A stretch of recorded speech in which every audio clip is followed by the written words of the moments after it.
अस्सलाम वालेकुम 10th class.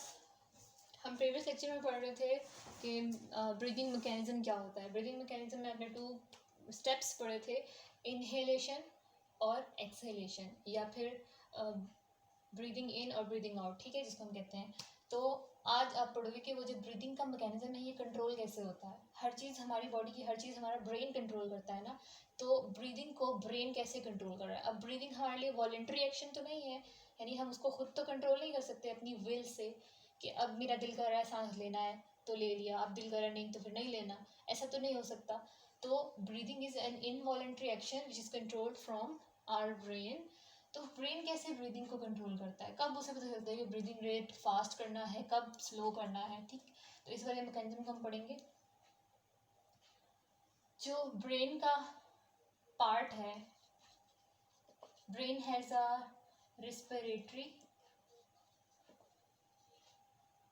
Centre, ठीक है। ब्रेन का जो पार्ट जो रेस्पिरेशन को कंट्रोल करता है, it is called respiratory centre, ठीक है। जो हमारी बॉडी है, हमारी बॉडी में ब्लड के अंदर कितनी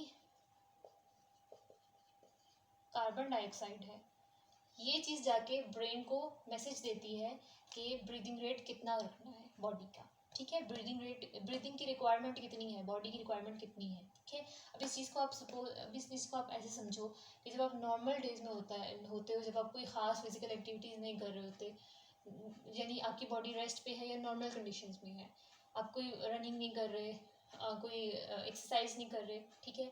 तो नॉर्मल कंडीशन में आपके ब्लड में जितनी भी कार्बन डाइऑक्साइड होगी, नॉर्मल लेवल जो कार्बन डाइऑक्साइड होगा वो आपके ब्रेन को मैसेज देता रहेगा कि बॉडी को नॉर्मल ब्रीदिंग रेट चाहिए, यानी अभी कोई ख़ास फिजिकल एक्टिविटी नहीं हो रही जिसके लिए हमें ब्रीदिंग रेट नॉर्मल ही चाहिए, तो आप नॉर्मली सांस ले रहे होते हो, ठीक है। लेकिन जैसे ही आप कोई फिजिकल एक्टिविटीज़ करोगे तो क्या होगा, आपके जो मसल्स के सेल्स हैं, आपकी बॉडी के जो सेल्स हैं, जो एक सेल होता है वो ही, जो भी आपने फूड लिया हुआ है, जो भी आपकी बॉडी में एनर्जी स्टोर हुई है, जितनी भी एनर्जी स्टोर हुई है, ग्लूकोज, लिपिड, इस तरह की फॉर्म में, फैट की फॉर्म में, तो वो जो जब आप कोई एक्टिविटी करते हो तो वो आपकी बॉडी में से एनर्जी यूज़ हो रही होती है, ज़्यादा एनर्जी लग रही होती है उस काम को करने में।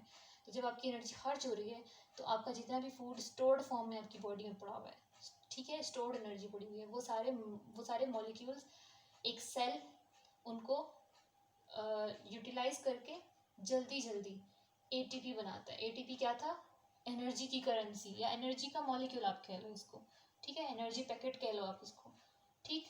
तो ये उन सारे फूड के मॉलिक्यूल्स को फ़ौरन ब्रेक डाउन करके ज़्यादा से ज़्यादा फूड मॉलिक्यूल्स ब्रेक डाउन करके एटीपीज जनरेट करेगा।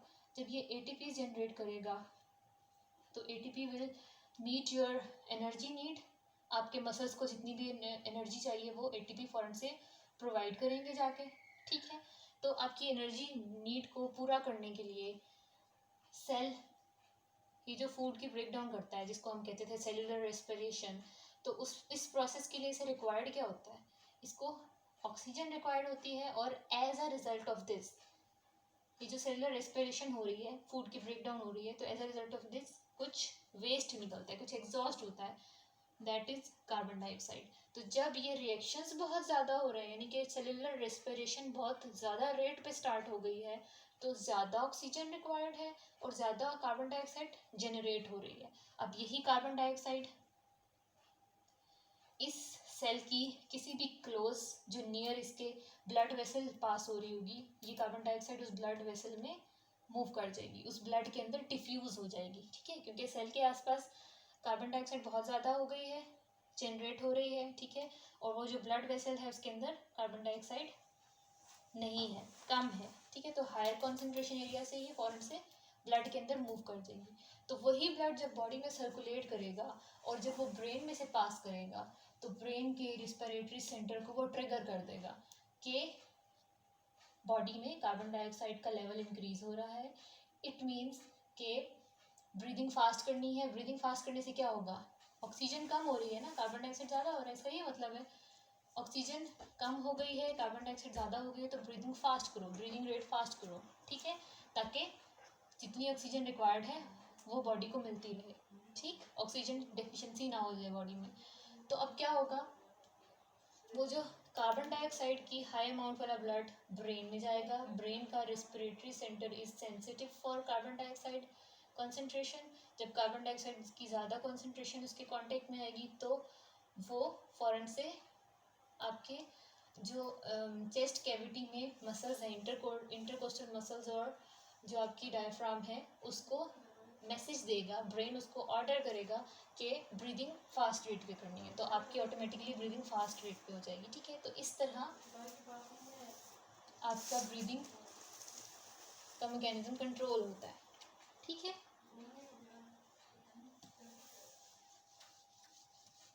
नेक्स्ट जो टॉपिक है वो है respiratory disorders, the diseases related to the respiratory system। Disorder का मतलब है डिजीज। ठीक है, डिसऑर्डर मतलब डिजीज। डिजीज किस चीज़ को कहते हैं, पहले आप डिफाइन करो कि डिजीज किस कंडीशन को आप कहोगे कि द बॉडी इज डिजीज्ड, उसमें डिजीज आ गई है। जब किसी की बॉडी नॉर्मल कंडीशन से डेविएट कर जाएगी, जो उसकी नॉर्मल कंडीशंस हैं, यानी उसका इंटरनल टेम्परेचर, उसके अंदर डिफरेंट गैसेस की कॉन्सेंट्रेशन, डिफरेंट केमिकल्स की कॉन्सेंट्रेशन अप या डाउन हो जाएगी, तो हम कहेंगे कि वो अपनी नॉर्मल कंडीशंस से, जो उसकी इक्विलिब्रियम जो उसकी नॉर्मल कंडीशंस थी, जो हुआ करती थी, उनसे डेविएट कर रही है, बॉडी की कंडीशंस डिफरेंट हो रही हैं नॉर्मल से। तो डेविएशन फ्रॉम नॉर्मल जो कि हार्मफुल हो आपके लिए, उसे हम डिसऑर्डर कहेंगे या डिजीज़ कहेंगे। ठीक है, तो फर्स्ट जो डिजीज़ है वो है ब्रोंकाइटिस। ब्रोंकाइटिस क्या होता है,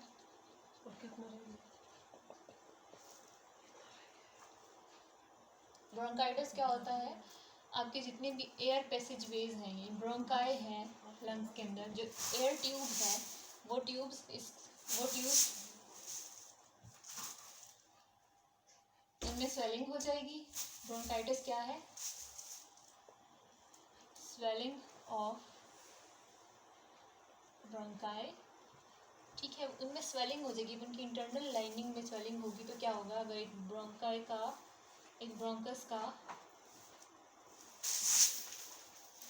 इतना डायमीटर है, तो इन ब्रोंकाइटिस क्या होगा कि उसका, अगर तो उसकी इतनी सी वॉल थी, ये उसकी अगर वॉल है, ठीक है, इसकी सराउंडिंग वॉल है, तो इस वॉल में अगर स्वेलिंग हो जाती है तो क्या होता है, ये वॉल इस पैसेज को नैरो कर देगी ना। ठीक है, ये जो एयर पैसेज है ये नैरो हो जाएगा, सही। तो इसमें से अब बहुत थोड़ी एयर पास कर सकेगी, तो ये डिजीज्ड कंडीशन हो गई। ठीक, इसमें क्या होता है ब्रोंकाइटिस में कि जो इसकी वॉल्स हैं, जो एयर पैसेज वेज की जो वॉल्स होती हैं, उनके सेल्स नॉर्मल से ज़्यादा म्यूकस जनरेट करना शुरू हो जाते हैं। तो जिसको हम कहते हैं कि रेशा जमा हो जाना, वो हो जाता है। ठीक है, वो कंडीशन हो जाती है। तो म्यूकस प्रोडक्शन बहुत ज़्यादा होती है, नॉर्मल से ज़्यादा म्यूकस प्रोडक्शन होती है। एज अ रिजल्ट इन ट्यूब्स के अंदर स्वेलिंग हो जाती है, एयर पैसेज वे तंग हो जाता है, नैरो हो जाता है, तो ये डिजीज़ कंडीशन स्टार्ट हो जाती है, ब्रोंकाइटिस।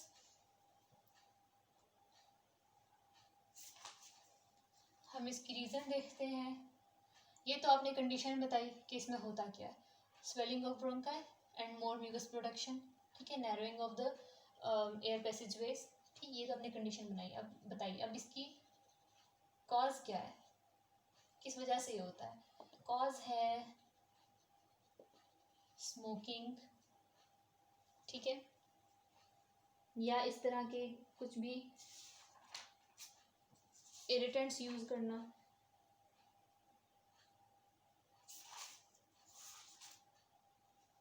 या फिर ब्रोंकाइटिस एक और वजह से भी हो सकता है वायरस या बैक्टीरिया के अटैक से भी होता है।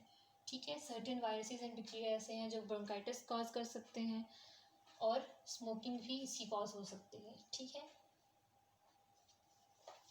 अब ये तो इंटरनल कंडीशन है, ये तो आपको नज़र नहीं आएगी कि ब्रोंकाई में स्वेलिंग हुई हुई है या म्यूकस प्रोडक्शन हो रही है, इसी आपको नज़र नहीं आएगी। तो सिम्टम्स क्या है, सिम्टम्स का मतलब है कि कौन से ऐसी एबनॉर्मल कैरेक्टर्स आपके बॉडी में अपीयर हो रहे हैं, ठीक है, जैसे कि फीवर होना या इस तरह से।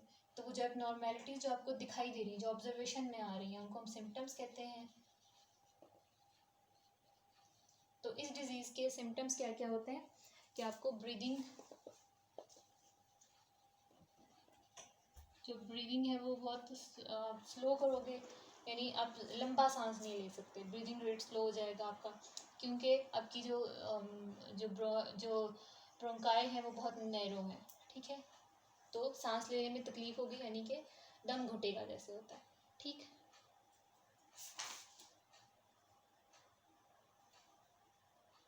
और क्या होता है कि उनके म्यूकस प्रोडक्शन है, तो फिर खांसी भी होगी, कफ एंड,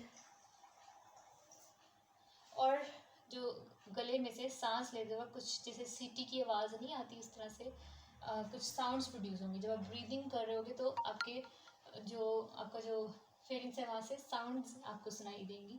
तो वो जो साउंड्स होती हैं कहते हैं वीजिंग साउंड्स अपीयर होंगी। और क्या होगा, फीवर होगा,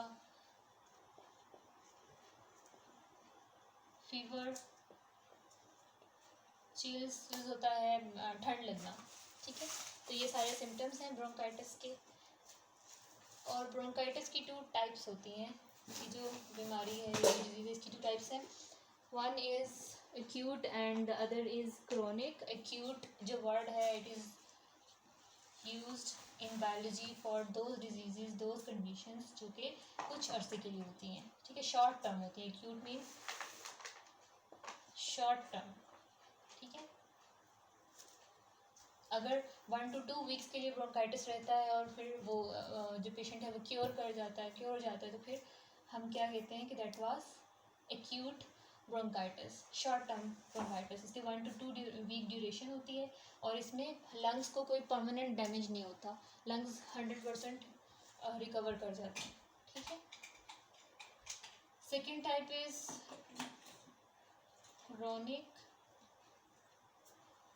क्रोनिक ब्रोंकाइटिस क्या होता है? Chronic word is use in biology for long term conditions, ठीक है। ऐसी डिजीजेज जो बहुत लंबे अरसे तक चलती हैं उन्हें हम कहते हैं क्रोनिक, ठीक है। तो अगर तो ये ब्रोंकाइटिस ये वाली कंडीशन लॉन्ग टर्म रहती है, मीन्स 1-2 ईयर्स तक रहती है, 2-3 ईयर्स तक रहती है, तो हम इसे कहेंगे इट इज़ क्रोनिक ब्रोंकाइटिस, ठीक है। और इससे लंग्स को बहुत ज़्यादा डैमेज होता है, अब कह सकते हो वो 100% रिकवर नहीं कर सकेंगे, उनको परमानेंट डैमेज भी हो सकता है, ठीक है। ब्रोंकाई और एयर पैसेजवेज को परमानेंट डैमेज भी हो सकता है क्रोनिक ब्रोंकाइटिस में, ठीक। तो जब आप ये डिजीज़ को, इस डिसऑर्डर को एक्सप्लेन करोगे तो आप इसको डिफाइन करोगे, it is a condition in which bronchi swell due to the mucus production, and इसके कॉजेज़ बताओगे, कॉजेज़ क्या है, स्मोकिंग हो सकती है, वायरस एंड बैक्टीरिया, ठीक है। सिम्टम्स क्या है, आपका ब्रीदिंग रेट लो हो जाएगा, कफ होगा, वीजिंग साउंड्स आएंगी, फीवर होगा, चिल्स होंगे, ठीक है। और इसकी 2 टाइप्स भी हैं। If it longs for 1 to 2 weeks तो इसे हम कहेंगे acute bronchitis. If it longs for 2 to 3 years हम इसे क्रोनिक ब्रोंकाइटिस कहेंगे। तो आज के लिए इतना ही करना है आपने।